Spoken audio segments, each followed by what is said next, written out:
Hello everyone. आज मैं आपको रिफ्लेक्सिव, सिमेट्रिक और ट्रांजिटिव के क्वेश्चंस करवाने जा रहा हूँ। लास्ट क्लास में हमने पढ़ लिया था इनके बारे में कि क्या होते हैं ये, ठीक है। इनकी डेफिनेशंस पढ़े थे और इनके कुछ एग्जांपल्स भी पढ़े थे हमने, ठीक है, ताकि आप लोगों को अंडरस्टैंड हो जाए। अब बुक्स में कुछ क्वेश्चंस हैं एनसीईआरटी के, उसके बारे में डिस्कस करेंगे हम यहाँ पे, ठीक है। तो उसको शुरू करने से पहले एक बात आप इनको जरूर देखना, ठीक है, तभी आपको जो मैं पढ़ा रहा हूँ यहाँ पे समझ में आएगा। अदरवाइज आप पिछली वीडियो जो है मेरी, आप उनको देखना एक बार, ठीक है, उससे आपको क्लियर हो जाएंगे। ये जो क्वेश्चंस मैं करवाने जा रहा हूँ, ठीक है, ये आपको टॉपिक को समझ में नहीं आएंगे, सिर्फ ये कुछ इनमें से ऐसे क्वेश्चंस हैं जो एग्जाम पॉइंट ऑफ व्यू से काफ़ी इंपॉर्टेंट है, ठीक है। तो सबसे पहले शुरुआत करता हूँ मैं फर्स्ट क्वेश्चन से, जो जिसमें एक रिलेशन है जो सेट ऑफ लाइंस पर डिफाइन है, ठीक है। रिलेशन किसके ऊपर डिफाइन है? सेट ऑफ लाइंस के ऊपर डिफाइन है। और वो जो रिलेशन है इसमें L1, L2 लाइंस के ऑर्डर्ड पेयर्स हैं, जिनमें L1 जो है वो क्या है? पैरेलल है। किसके पैरेलल है? L2 के पैरेलल है, ठीक है। L1 किसके पैरेलल है? L2 के पैरेलल है, ठीक। सबसे पहले हम चेक करेंगे क्या ये रिफ्लेक्सिव है कि नहीं है। रिफ्लेक्सिव कैसे होते हैं? कोई रिलेशन रिफ्लेक्सिव तब होता है जब सेट ऑफ लाइंस के अंदर जितने भी लाइंस होंगे उन सभी लाइंस को अगर जो मैं एज अ प्री इमेज रखूं तो उनके इमेज भी वो खुद हो, तभी वो रिफ्लेक्सिव होते हैं, ठीक। अगर जो मैं यहाँ पे जस्ट सपोज L1 की बात करूं मैं, तो L1 क्या L1 के पैरेलल होगा? क्या L1 जो होगा वो L1 के पैरेलल होगा? कोई लाइन क्या खुद के पैरेलल होती है? कभी नहीं होती, कभी खुद के पैरेलल। वो खुद के ऊपर कोइंसाइड कर रही होती है। कोई भी लाइन जो है वो तीन तरीके की होती है, या तो वो इंटरसेक्टिंग होगी, उनका कोई भी कॉमन पॉइंट उनका एक ही कॉमन पॉइंट होगा, ठीक है। या तो वो कैसी होंगी, या वो पैरेलल होंगी जिसमें कोई भी कॉमन पॉइंट नहीं होता, या फिर वो क्या कर रही होंगी? कोइंसाइड कर रही होंगी। क्या कर रही होंगी? कोइंसाइड, मतलब दोनों लाइनें एक दूसरे के ऊपर ही लाई कर रही होंगी। अगर जो इंटरसेक्टिंग है तो एक कॉमन पॉइंट है, अगर जो वो पैरेलल है तो उनका एक भी कॉमन पॉइंट नहीं है, और अगर जो वो कोइंसाइड कर रही होंगी तो इनफाइनाइटली मैनी कॉमन पॉइंट्स होंगे। हम ये कहेंगे कि लाइन के जितने भी पॉइंट्स हैं वो सारे के सारे उस लाइन के ऊपर ही, मतलब सारे के सारे उस लाइन के पॉइंट्स कैसे होंगे? कॉमन पॉइंट्स होंगे, ठीक है। तो L1 जो होगा वो L1 के पैरेलल नहीं होगा, L1 L1 के ऊपर कोइंसाइड कर रहा होगा, तो आप ये कहोगे कि L1 इज नॉट पैरेलल। क्या नहीं है? पैरेलल नहीं है। किसके? L1 के ही, ठीक है। तो अगर जो L1 L1 के पैरेलल नहीं होगा तो वो रिलेशन सेट के अंदर नहीं आएगा। तो क्या लिखोगे? L1, L1 not belongs to R। ये L1 जनरली सारे लाइंस को रिप्रेजेंट कर रहा था इस सेट के अंदर, जितने भी लाइंस थे, ठीक है, सेट ऑफ लाइंस के। पर वो ऐसी कोई भी ऐसा ऑर्डर्ड पेयर नहीं होगा जिसके अंदर वो जो लाइन होगा एज अ प्री इमेज होगा तो उसका इमेज भी वो खुद होगा। ऐसा कोई एलिमेंट नहीं होगा इसके अंदर, ठीक है, क्योंकि कोई लाइन खुद के पैरेलल नहीं होती है, वो खुद से क्या कर रही होती है? कोइंसाइड कर रही होती है, ठीक है। तो L1 इस रिलेशन सेट से बिलोंग नहीं कर रहा था, इसलिए क्या नहीं है? ये रिफ्लेक्सिव नहीं है। इट इज नॉट रिफ्लेक्सिव, ठीक है, ये रिफ्लेक्सिव नहीं है। अब डिस्कस करते हैं इसके सिमेट्रिक के बारे में, ठीक है। सिमेट्रिक के लिए मैं कोई भी एक जनरल एलिमेंट मान रहा हूं जो इस रिलेशन के अंदर बिलोंग कर रहा है, ठीक है। तो इफ मैं उस एलिमेंट को L1, L2, अगर जो ये इस रिलेशन सेट के अंदर आ रहा है तो क्या सिमेट्रिक की डेफिनेशन क्या थी? तो L2, L1 भी इस रिलेशन के अंदर आना चाहिए, तभी वो सिमेट्रिक होगा। अगर जो L2, L1 इस रिलेशन के अंदर नहीं आएगा तो वो सिमेट्रिक नहीं होगा, ठीक है। अगर जो रिलेशन के अंदर आ रहा है तो इसका मतलब ये हुआ ना, L1 इज पैरेलल। किसके पैरेलल होगा? टू L1 के, ठीक है, sorry, L1 is parallel to L2। Just suppose ये L1 लाइन थी, ये L2 लाइन है, L1 L2 के पैरेलल है, तो आप ये भी तो कह सकते हो कि L2 जो है वो L1 के पैरेलल है। तो आप क्या लिख सकते हो? L2 इज पैरेलल किसके होगा? टू L1 के। और अगर जो L2 L1 के पैरेलल कहला रहा है तो इसका मतलब L2, L1 जो होगा उस रिलेशन सेट के अंदर आएगा, क्योंकि वो इससे पैरेलल है, पैरेलल की कंडीशन है तो फिर उस रिलेशन सेट के अंदर पाएगा। और अगर ये हमें उसके अंदर मिल रहा है तो इसका मतलब क्या हुआ, then it is a symmetric relation. तो क्या है ये, it is a symmetric relation. कैसा रिलेशन मानोगे आप इसको, सिमेट्रिक रिलेशन मानोगे आप इसको, ठीक है। ये रिफ्लेक्सिव है और ये सिमेट्रिक भी है, ठीक है। अब हम चेक करते हैं ट्रांजिटिव के बारे में। ट्रांजिटिव की क्या होती, ट्रांजिटिव में ये था, आप कोई भी दो एलिमेंट जिनका प्री इमेज और इमेज क्या हो, सेम हो, कोई भी दो एलिमेंट जिसमें पहले एलिमेंट का इमेज दूसरे के प्री इमेज के इक्वल हो, आप सबसे पहले मानते थे कि वो उस रिलेशन सेट के अंदर आ रहा है, वो आता था। तो फिर देखिए हम क्या करेंगे, वो रिलेशन क्या था, वो रिलेशन यही था ना कि L1, L2 इस तरीके से थे कि L1 जो था वो पैरेलल था L2 के ही, ठीक। इसके अंदर सबसे पहले ट्रांजिटिव के लिए आप सबसे पहले क्या मानोगे कि L1, L2 बिलोंग कर रहा है उस रिलेशन सेट से, एंड L2, L3 भी किससे बिलोंग कर रहा है, उस रिलेशन सेट से बिलोंग कर रहा है। एक बात साफ होगी ना कि L2 और L2 मतलब इसका जो इमेज है इसके प्री इमेज के इक्वल है।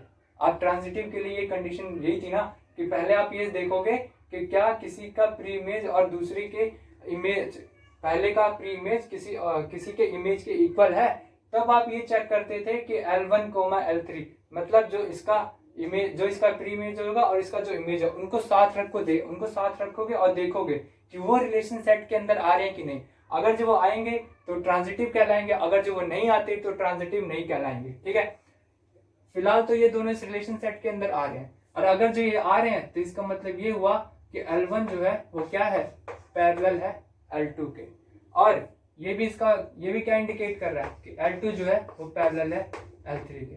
अब एक बात बताओ, ये L1 लाइन है, ये L2 लाइन है, ठीक है, जो इसके पैरेलल है, और एक मैं L3 लाइन बना रहा हूं जो क्या है, बिल्कुल इसी के पैरेलल है L2 के।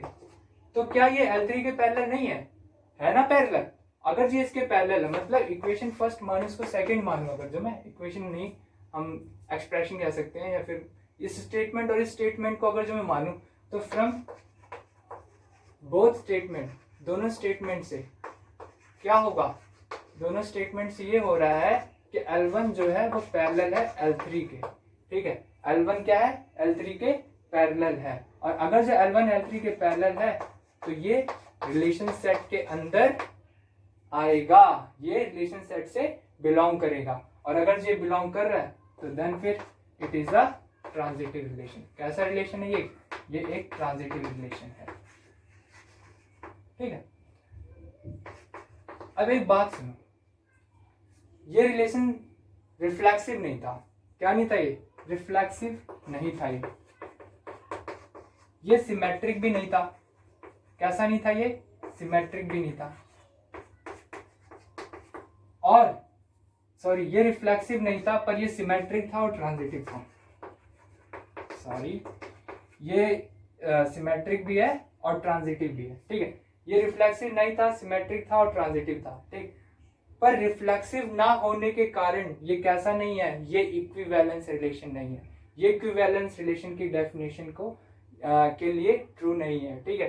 तो क्या कहोगे, it is not equivalence relation. ये कैसा रिलेशन नहीं है, ये इक्विवेलेंस रिलेशन नहीं है, ठीक है। और अगर जो ये इक्विवेलेंस रिलेशन नहीं है, ठीक है, तो कोई और टाइप का भी रिलेशन नहीं है, ठीक है। तो फिलहाल तो ये इक्विवेलेंस रिलेशन नहीं है, ठीक। तो आपको एग्जांपल आ गया होगा समझ में। अब इससे अगला एग्जांपल मैं आपको समझाता हूं।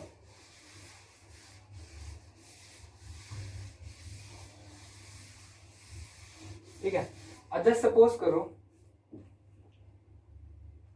करो कोई रिलेशन है जो सेट ऑफ ट्रायंगल्स के ऊपर डिफाइन है। किसके ऊपर डिफाइन है, सेट ऑफ ट्रायंगल्स के ऊपर डिफाइन है, ठीक है।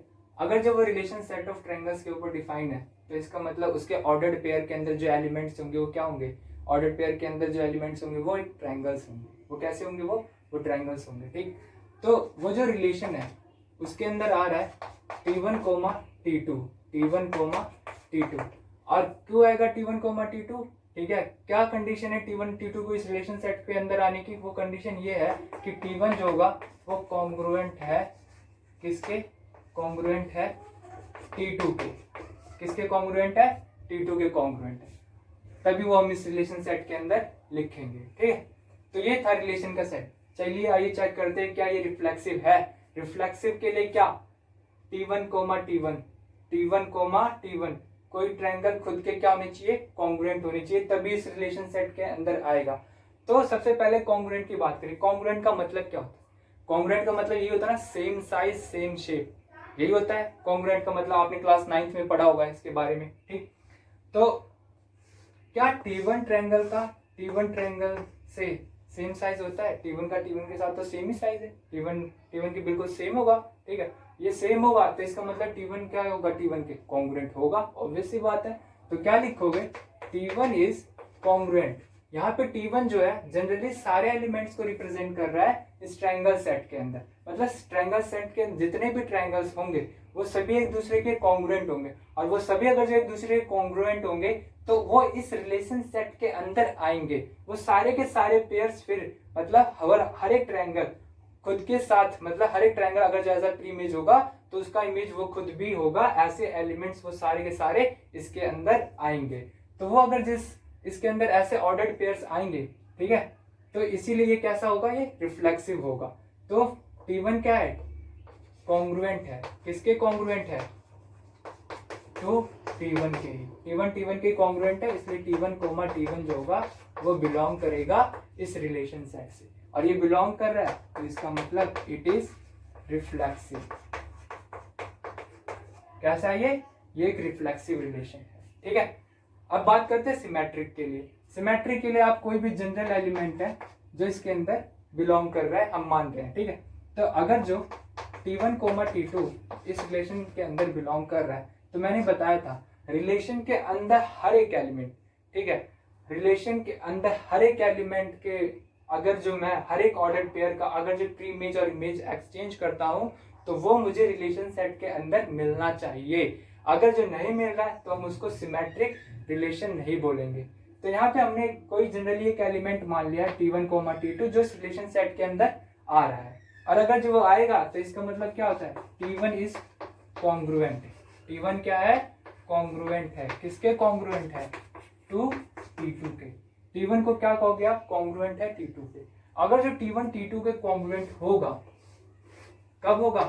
जब इसका और इसका सेम साइज होगा और सेम शेप होगा। ठीक है, तभी ये कॉन्ग्रुएंट होगा। तो कॉन्ग्रुएंट है T1 T2 के, तो आप ये भी तो बोल सकते हो कि T2 कॉन्ग्रुएंट है T1 के। ठीक है, तो आप ये चीज लिख सकते हो ना, T2 इज कॉन्ग्रुएंट। T2 क्या है? कॉन्ग्रुएंट है। किसके कॉन्ग्रुएंट है? T1 के। तो T2 अगर जो T1 के कॉन्ग्रुएंट होगा तो T2, T1 बिलोंग करेगा उस रिलेशन से। और ये अगर जो बिलोंग कर रहा है तो इसका मतलब it is a symmetric relation. कैसा रिलेशन होगा ये एक सिमेट्रिक रिलेशन होगा। आई बात समझ में? ठीक है, तो ये रिफ्लेक्सिव भी है, ये ट्रांजिटिव, ये सिमेट्रिक भी है। अब क्या रह गया? अब हमें ट्रांजिटिव के बारे में चेक करना है। तो चलिए ये देखते हैं कि क्या ये ट्रांजिटिव है कि नहीं।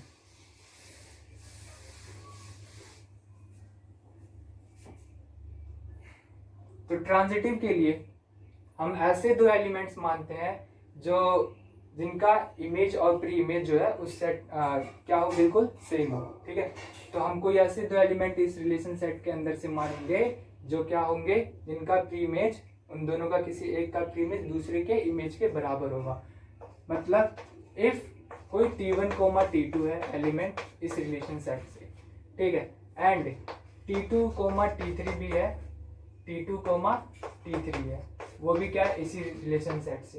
कहने का मतलब यहाँ पे क्या है? इसका इमेज इसके प्री इमेज के इक्वल है कि नहीं है? अगर जो इमेज प्री इमेज के इक्वल है तो नहीं मानोगे। हमेशा क्या लेना है आपने? इमेज को इसके प्री इमेज के, दूसरे एलिमेंट के प्री इमेज के बिल्कुल सेम लेना है। ठीक है, तभी आप चेक करोगे वो ट्रांजिटिव नहीं। ठीक है, ट्रांजिटिव के लिए अब क्या होना चाहिए कि T1,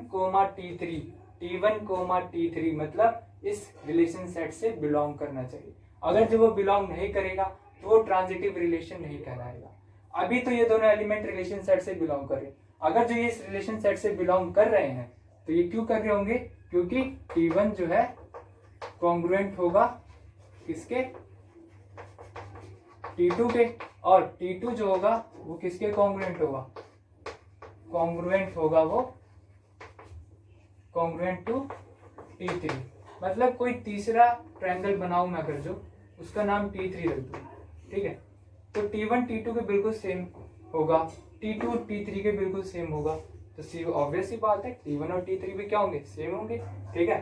तो आप इस चीज को लिखो कैसे, यहाँ पे T1 जो है वो कॉन्ग्रुएंट है T2 के, और T2 जो है वो कॉन्ग्रुएंट है T3 के, ठीक है। ये पहला स्टेटमेंट मानो और दूसरा स्टेटमेंट मानो अगर जो, तो from statement first and second से क्या पता चलता है आपको कि T1 जो होगा वो कॉन्ग्रुएंट होता है T3, मतलब T1 कोमा T3 इस रिलेशन सेट के अंदर आएंगे। और अगर जो वो इस रिलेशन सेट के अंदर आते हैं तो इसका मतलब इट इज अ, ये कैसा है, it is a transitive relation, ये एक ट्रांजिटिव रिलेशन होगा, ठीक है, ट्रांजिटिव रिलेशन होगा, ये ट्रांजिटिव रिलेशन है, ठीक है। तो फिर क्या, तो फिर ये सिमेट्रिक भी था, ये रिफ्लेक्सिव भी था, ठीक है, और ये ट्रांजिटिव भी है। तो अगर जब कोई रिलेशन रिफ्लेक्सिव, सिमेट्रिक और ट्रांजिटिव तीनों होता है तो इसका मतलब वो एक इक्विवेलेंस रिलेशन है। कैसा रिलेशन है वो, एक इक्विवेलेंस रिलेशन है। कैसा रिलेशन होगा वो, इक्विवेलेंस रिलेशन होगा अगर जो वो रिफ्लेक्सिव, सिमेट्रिक और ट्रांजिटिव तीनों है तो, ठीक है। चलिए अच्छा, ये एग्जांपल भी आपको समझ में आ गया होगा। अब चलिए, अब जो क्वेश्चन करवाने जा रहा हूं मैं वो सीबीएसई में कई बार पूछा गया है। अगर जो इस टॉपिक के ऊपर क्वेश्चन आया है तो वही क्वेश्चन ही जनरली ज्यादा आते हैं, ठीक है। आप अगर जो प्रीवियस ईयर के क्वेश्चन उठा के देखोगे तो वहां पे इस टाइप के क्वेश्चन बहुत मिलेंगे, ठीक। चलिए कैसा क्वेश्चन देखते हैं, आइए। कोई रिलेशन है जो सेट ऑफ रियल नंबर्स पर डिफाइन है, किस पे डिफाइन है, सेट ऑफ रियल नंबर्स पर, ठीक है, सेट ऑफ रियल नंबर्स के ऊपर वो डिफाइन है। और वो जो रिलेशन का सेट है कैसा है वो, उसके अंदर a कोमा बी एलिमेंट, मतलब a comma B order pair के फॉर्म में एलिमेंट्स है। वो एलिमेंट्स ऐसे हैं कि a माइनस बी जो है वो क्या है, इस डिविजिबल है, इससे डिविजिबल बाय 4 है वो, इससे है वो डिविजिबल, 4 से डिविजिबल है, ठीक है।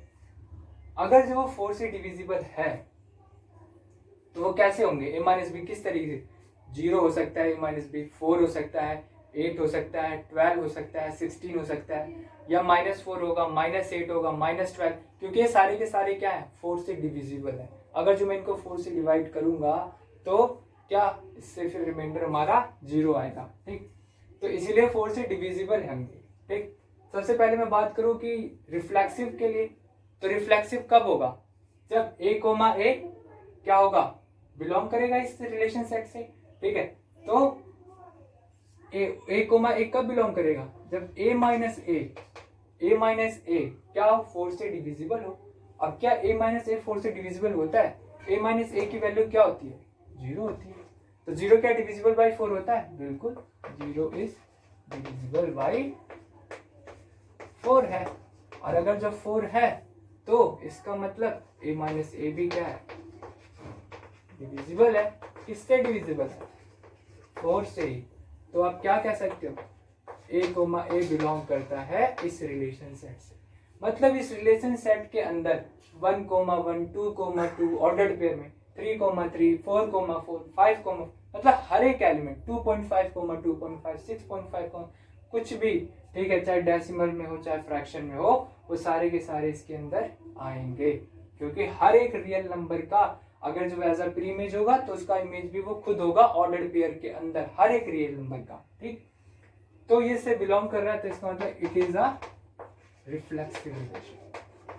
कैसा रिलेशन है ये, रिफ्लेक्सिव रिलेशन है, ठीक है। तो ये रिफ्लेक्सिव रिलेशन है। अब बात करते हैं सिमेट्रिक के बारे में। सिमेट्रिक के अंदर हम मानते हैं कि कोई एलिमेंट जनरली रिलेशन सेट के अंदर बिलोंग कर रहा है, तो मैं मान रहा हूँ कि ए कोमा बी अगर जो इस रिलेशन सेट से बिलोंग करेगा तो क्या बी कोमा इसके अंदर बिलोंग करेगा, ये हमें देखना है। तो ए कोमा बी अगर जो इससे बिलोंग कर रहा है तो क्या है इसका मतलब, इसका मतलब ये हो ना कि A minus B is divisible by क्या है, किससे डिविजिबल है, 4 से डिविजिबल है। 4 से डिविजिबल है तो ए माइनस बी किसके बराबर होगा, 4 लैम्डा। लैम्डा कोई कांस्टेंट है। अब एक बात बताओ, 4 से डिविजिबल नंबर्स 0, 4, 8, 12, 16, 20, 24, 28 इस तरीके से, अगर जो मान लो ए माइनस बी 28 आता है तो लैम्डा की जगह क्या आ जाएगा, 7 आ जाएगा। ए माइनस बी मान लो 40 होता है तो लैम्डा की जगह क्या आ जाएगा, 10 आ जाएगा। तो कहीं ना कहीं 4 का कोई ना कोई वो मल्टीपल होगा। तो हमने मान लिया कि वो लैम्डा है जिसे मल्टीप्लाई करने पे मेरा ए माइनस बी आंसर आ जाएगा। ठीक, अब इससे अगर जो मैं माइनस कॉमन निकालता हूँ तो ये प्लस का भी हो जाएगा और ये ए माइनस का हो जाएगा, और माइनस को अगर जो मैं इस साइड भेज दूँ तो -4 लैम्डा, और 4 इंटू में क्या हो जाएगा ये माइनस लैम्डा। और अगर जो 4 इंटू माइनस लैम्डा हुआ बी माइनस ए की वैल्यू, तो बी माइनस ए जो होगा वो क्या होगा, डिविजिबल होगा। किससे डिविजिबल होगा, 4 से डिविजिबल होगा। ठीक है, और ये अगर जो 4 से डिविजिबल हुआ तो बी कोमा ए रिलेशन के अंदर आएगा, और अगर ये आ रहा है तो इसका मतलब इट इज सिमेट्रिक। कैसा है ये सिमेट्रिक रिलेशन होगा। कैसा रिलेशन होगा, ये एक सिमेट्रिक रिलेशन होगा। ठीक है, तो आप लोगों को ये समझ में आ गई होगी अच्छे से। ठीक, तो मैं मिटा देता हूं। अब हम चेक करते हैं कि क्या ये ट्रांजिटिव है कि नहीं।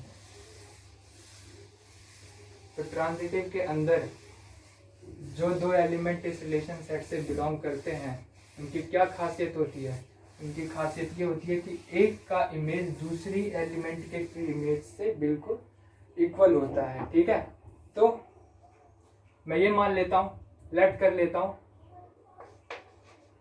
कि ए कोमा बी जो है, लेट क्या, if A comma B belong कर रहा होगा उस रिलेशन सेट से, एंड बी कोमा सी भी इस रिलेशन से ही बिलोंग कर रहा है, इस रिलेशन सेट से ही बिलोंग कर रहा है। ठीक है, तो ए कोमा बी अगर जिस रिलेशन सेट से बिलोंग कर रहा है तो इसका मतलब ये होगा ना ए माइनस बी जो है इज डिविजिबल बाई 4 है। क्या है वो, डिविजिबल बाई 4 है। ठीक है, ऐसे ही बी कोमा सी अगर जो बिलोंग कर रहा है तो इसका मतलब बी माइनस सी भी क्या है, डिविजिबल है। किससे, 4 से ही डिविजिबल है। ए माइनस बी 4 से डिविजिबल है तो ए माइनस बी को मैं मान लेता हूँ कि ये 4 लैम्डा है। ठीक है, क्योंकि मैंने आपको समझा दिया 4 लैम्डा क्यों मानूंगा इनको। अगर जो बी माइनस सी भी डिवाइड कर रहा है तो मतलब 4 एम मानना पड़ेगा क्योंकि ये अलग टर्म है। तो ठीक है, इस तरीका कोई कांस्टेंट है जिसको 4 से मल्टीप्लाई करूंगा मैं तो मेरा आंसर बी माइनस सी आ जाएगा। एग्जाम्पल के लिए मैंने बता दिया, मान लो कोई नंबर है 16, जैसे बी माइनस सी मान लो 16 आ गया, तो 16 को आप क्या 4 इंटू 4 लिखोगे ना, तो एम की जगह क्या 4 होगा उस टाइम पे। तो एम की कोई भी वैल्यू है जिससे मैं मल्टीप्लाई करूंगा तो मेरा आंसर बी माइनस सी आ जाएगा। ठीक, इसको इक्वेशन फर्स्ट, इसको सेकंड। अगर जब मैं ऐड करता हूं equation first and second, equation first and second को, तो a माइनस बी प्लस में b माइनस सी होगा, और ये 4 लैम्डा प्लस में 4 M plus b minus B. खत्म होने पे a माइनस सी क्या होगा 4, इन दोनों से 4 कॉमन आ जाएगा ना, लैम्डा प्लस। अब ये क्या आ रहा है, ये 4 से क्या पता चल रहा है, इससे ये पता चल रहा है ना कि a माइनस सी क्या है, a माइनस सी जो है वो डिविजिबल है। क्या है, a माइनस सी डिविजिबल है। किससे डिविजिबल है, 4 से डिविजिबल है। अगर जो ये 4 से डिविजिबल हुआ तो आप क्या बोलोगे, ए कोमा सी बिलोंग करेगा इस रिलेशन सेट से। ठीक है, ट्रांजिटिव के अंदर क्या होता है, अगर जो ए कोमा बी आर से बिलोंग कर रहा है, बी कोमा सी आर से बिलोंग कर रहा है, तो ए कोमा सी भी किससे बिलोंग करना चाहिए, इस रिलेशन सेट से बिलोंग करना चाहिए। अगर जो बिलोंग करेगा तो वो ट्रांजिटिव होगा। तो यहाँ पे बिलोंग कर रहा है तो इसका मतलब इट इज ट्रांजिटिव। क्या है ये, ट्रांजिटिव रिलेशन है। कैसा रिलेशन है ये, ट्रांजिटिव रिलेशन। ठीक है, तो ये हो गया ट्रांजिटिव के बारे में। ठीक है, ये रिलेशन जो था सिमेट्रिक भी था, रिफ्लेक्सिव भी था और ट्रांजिटिव भी है, तीनों है। तो आप क्या बोलोगे, it is an equivalence relation. ये किस तरह का रिलेशन था, ये इक्विवेलेंस रिलेशन था ये। चलिए ये तो हो गया। अब इसके बाद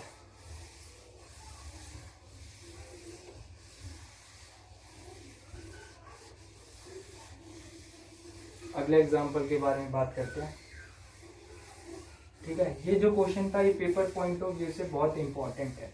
ठीक है, एक बात समझिए, जरूरी नहीं कि यही आ जाए, कुछ ऐसा आ सकता है। जैसे यहाँ पे a माइनस बी लिखा था, वो आपसे बोल सकता है मोड में a माइनस बी 4 से डिविजिबल, मोड में a माइनस बी 4 से डिविजिबल है।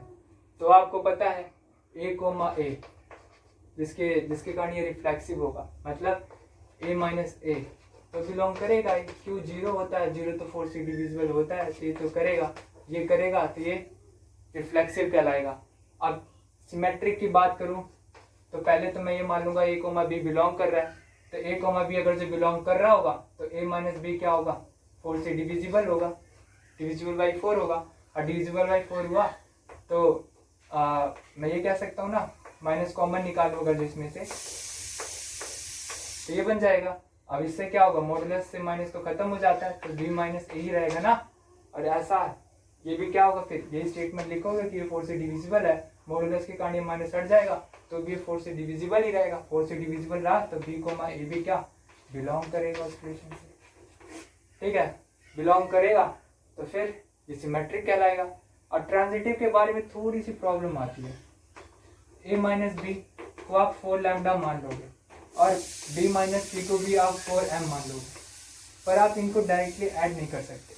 क्यों, क्योंकि mode x plus mode y, ठीक है, इक्वल नहीं होता है किसके, मोड x प्लस y के। इसीलिए ये क्या होता है, ये बड़ा होता है इससे, तो ये अगर जो ग्रेटर देन हुआ इससे, ठीक है, तो फिर क्या करोगे, फिर आप इसका मॉडुलस हटाओगे। कैसे हटा सकते हो, मॉडुलस हटाओगे तो प्लस माइनस में 4 लैम्डा हो जाएगा ना, और इसमें हटाओगे तो b माइनस सी क्या होगा, प्लस माइनस में 4m हो जाएगा।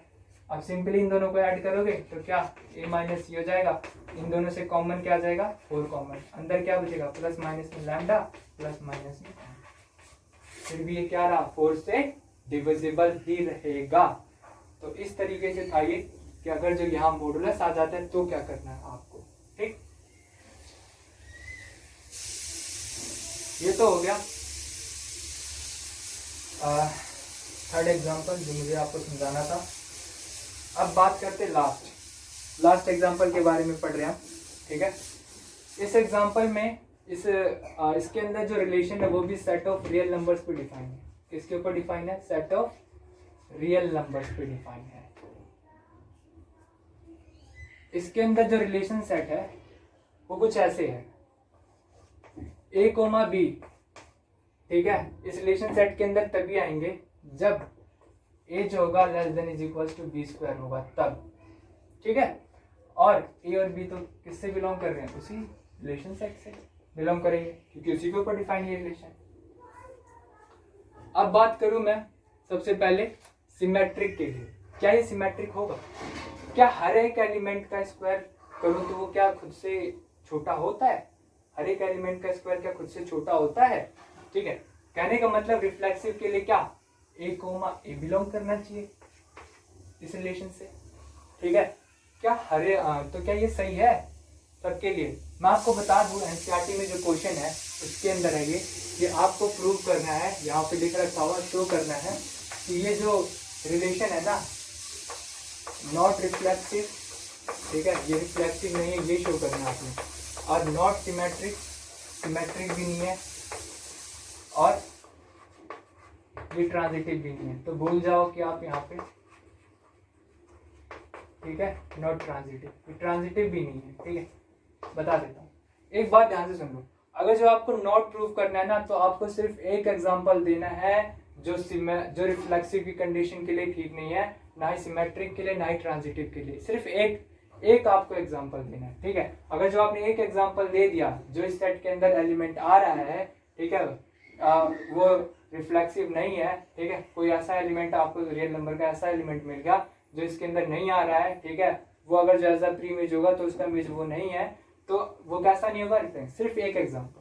ऐसे सिमेट्रिक, ऐसे ट्रांजिटिव, ए कोमा ए मतलब बिलोंग करना चाहिए, तभी आपका होगा कि ये क्या हर एक है, तो वो तो तब होगा ना 1,1 क्या बिलोंग करेगा इससे, 1 का स्क्वायर क्या 1 से छोटा होता है, होता है, छोटा नहीं होता पर इक्वल तो होता ही है, ठीक है।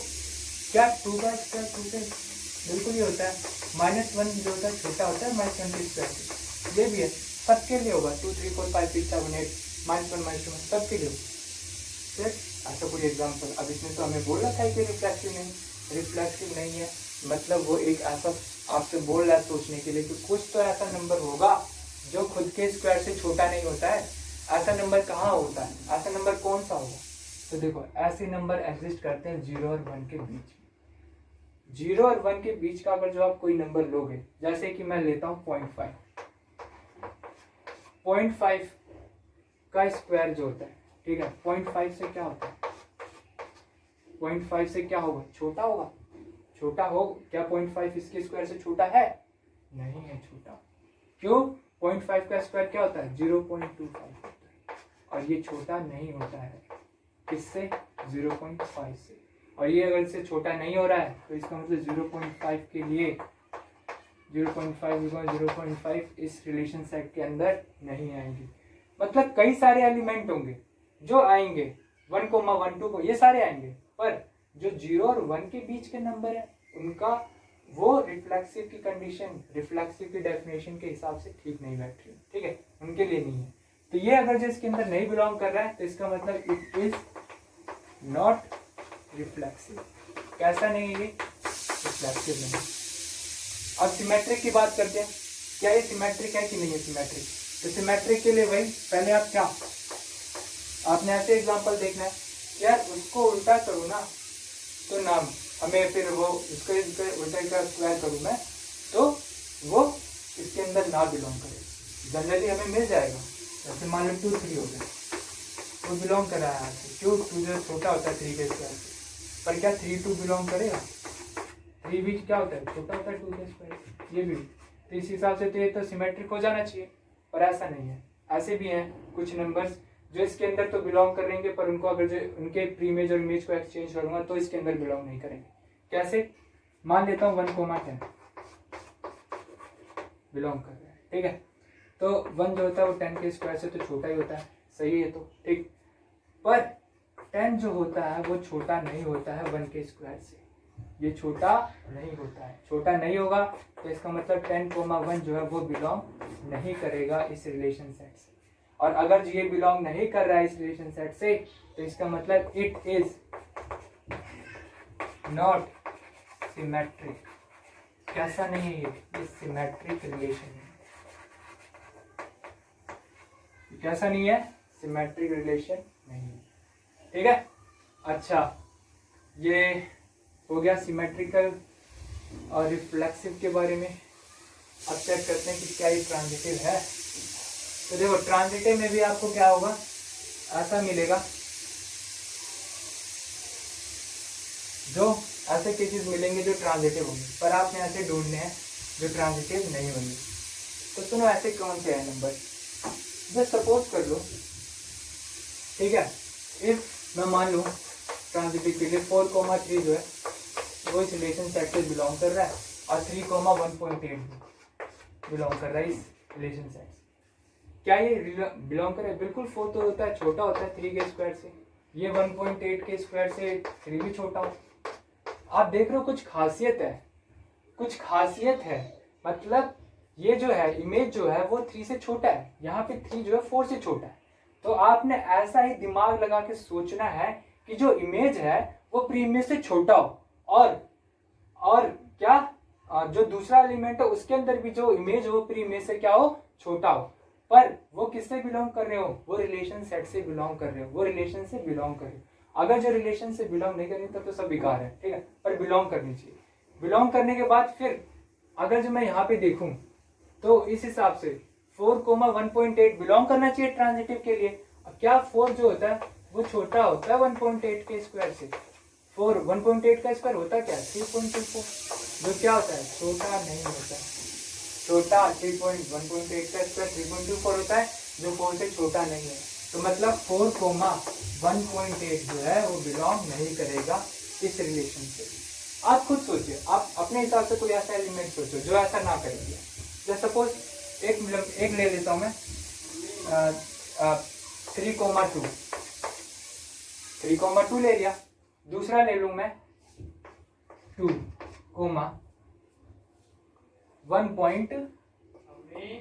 1 कुछ भी मतलब 1.5 ले लेता हूँ। चलो ठीक है, देखो अच्छा यहाँ पे 3 जो है छोटा होता है 2 के स्क्वायर से, और 2 जो है वो छोटा होता है 1.5 के स्क्वायर से। ठीक है, क्यों 1.5 का स्क्वायर होता क्या 2.25। ठीक है, तो छोटा है ही। और यहाँ पे 3 जो है छोटा होता है 4, इसलिए ये भी है। यहाँ पे मैंने क्या लिया, जानबूझ के इमेज को प्री इमेज से छोटा ले, यहाँ पे भी इमेज को प्री इमेज से छोटा ले। पर 3 जो होता है वो छोटा नहीं होता किससे 2.25 से। तो 3,1.5 क्या होगा बिलोंग नहीं करेगा इस R से। ठीक है, तो आप भी कई सारे ऐसे नंबर सोच सकते हो जो मतलब ट्रांजिटिव की कंडीशन को फेल कर रहे हो। ठीक है, ट्रांजिटिव ना हो रहा है जिससे रिलेशन हमारा। ठीक है, तो यहाँ से क्या पता चलता है कि इट इज नॉट ट्रांजिटिव। कैसा रिलेशन नहीं है, ट्रांजिटिव रिलेशन नहीं है। ये तो ना रिफ्लेक्सिव था, ना सिमेट्रिक था, ना ट्रांजिटिव। तो आप भूल ही जाओ कि ये इक्विवेलेंस है। ठीक है, ये इक्विवेलेंस रिलेशन हरगिज नहीं होगा। ठीक है, तो इससे एक बात साफ पता चल गई। ठीक, क्या पता चल गई कि नॉट प्रूफ करने के लिए आपको सिर्फ एक एग्जांपल देना है जिसके कारण वो रिफ्लेक्सिव ना हो प्रूफ, या फिर ना हो सिमेट्रिक प्रूफ, या फिर वो ट्रांजिटिव प्रूफ ना हो। सिर्फ एक एग्जांपल। ठीक है, अच्छा तो आज की क्लास के लिए सिर्फ इतना ही था। ठीक है, ये 4-5 क्वेश्चन काफी इंपॉर्टेंट है। सिर्फ अगर जो आप ये 4-5 क्वेश्चन अगर जो आपको आ रहे हो तो आप पेपर में कैसा भी क्वेश्चन अगर जो रिलेशन से आता है तो आप उसको अटेम्प्ट कर सकते हो, उसके ऊपर आप लिख सकते हो। ठीक है, बट अगर जो ये मैं कहूँगा कि काफ़ी बेसिक था ये। ठीक है, जो आपको पता होना चाहिए कोई भी रिलेशन के क्वेश्चन को सॉल्व करने के लिए। तो आज की क्लास में सिर्फ इतना ही। नेक्स्ट क्लास में आपको सिखाऊंगा फंक्शंस के बारे में, 1 एंड 2 फंक्शंस के बारे में मैं डिस्कस करूंगा। ठीक है, तो आज के लिए सिर्फ इतना ही। बाय आप सभी को।